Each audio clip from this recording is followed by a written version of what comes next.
32 megapiksel, kamera depan terangkat. Vivo.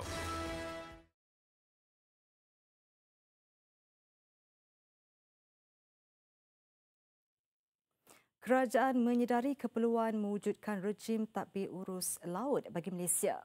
Menurut Perdana Menteri Tun Dr. Mahathir Mohamad, perlu ada dasar yang menyeluruh merangkumi semua aspek maritim seperti keselamatan, ekonomi dan alam sekitar.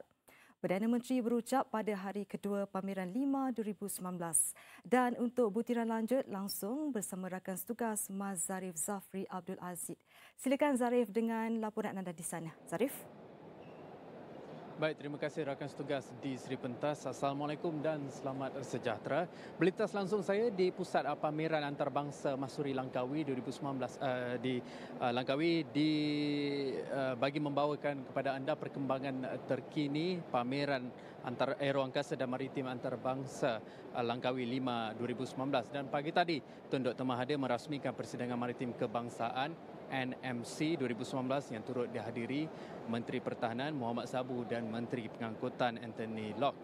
Baik, Perdana Menteri Tun Dr. Mahathir ketika menyampaikan ucap tamanya berkata, kerajaan sedar keperluan mewujudkan rejim tadbir urus laut bagi Malaysia. Ini kerana ia melibatkan keperluan dasar yang menyeluruh dalam semua aspek maritim yang dimaksudkan keselamatan ekonomi dan alam sekitar.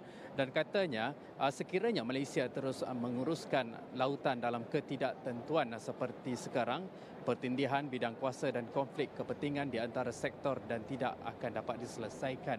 Dan kembali kepada ekonomi biru dan kesedaran kawasan maritim, pengurusan lautan Malaysia perlu berasaskan keseimbangan di antara meneruskan aktiviti ekonomi tanpa mengorbankan keperluan keselamatan dan persekitaran marin. Beliau turut menegaskan sudah tiba masanya semua agensi berkaitan maritim bekerjasama dan bergabung proses kerja yang bersesuaian dan ini boleh dicapai melalui pemahaman, kepercayaan dan komunikasi terbuka. Baik, selain itu, hari kedua 5/19 turut menyaksikan beberapa acara utama diatur termasuk tinjauan beliau ke pameran maritim. Dan apa yang berlaku di sini pula iaitu di MIEC yang di-Pertuan Agong Al-Sultan Abdullah Riayatuddin Al-Mustafa Billah Shah Ibni Sultan Haji Ahmad Shah Al-Musta'in Billah mencemar duli di pameran 5 2019 dan keberangkatan tiba baginda pada jam 10.50 pagi tadi turut disambut oleh Timbalan Menteri Pertahanan Liu Chintong dan Panglima Angkatan Tentera Jeneral Tan Sri Zulkifli Zainal Abidin.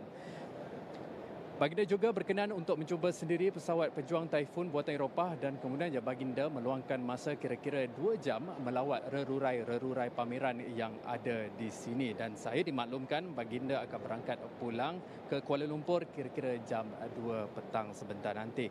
Baik, manakan hari ini hari kedua 5 2019 berlangsung, orang ramai yang terdiri daripada pelawat perdagangan hadir membanjiri ruang Dewan MIEC ini sejak jam 10 pagi tadi. Dan untuk maklumat, hari ini juga masih dibuka kepada pelawat perdagangan sehingga esok yang melawat rerurai pameran dan sudah pastinya ada yang membuat pelaburan bagi merancangkan ekonomi di dalam sektor aero angkasa.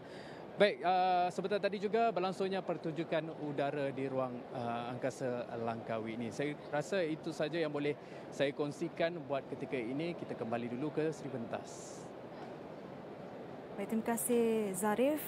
Seterusnya, Kementerian Dalam Negeri KDN akan menambah keupayaan asetnya mengikut keperluan tanpa sebarang kompromi kepada keselamatan negara.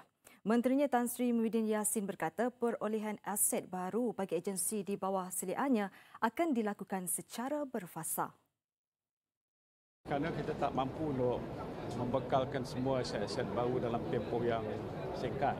Biasa perancangan kerajaan pun dia mengikut peringkat-peringkat. Pihak agensi memang memerlukan segala keperluan tadi untuk memperkukuhkan keupayaan kita baik di laut ataupun udara. Tapi kekangan yang biasa dihadapi adalah soal peruntukan bajet yang agak terhad dan terbatas. Jadi kita kena rangka berdasarkan prioriti. Kalau nak kirakan mereka nak kasih jumlah yang agak besar untuk menampung kekurangan. Tapi kita tidak ada keupayaan, kita guna pakai mana-mana aset yang lama, kita buat pembaharuan atau repair dan sebagainya. Aset-aset yang mampu kita beli, kita beli.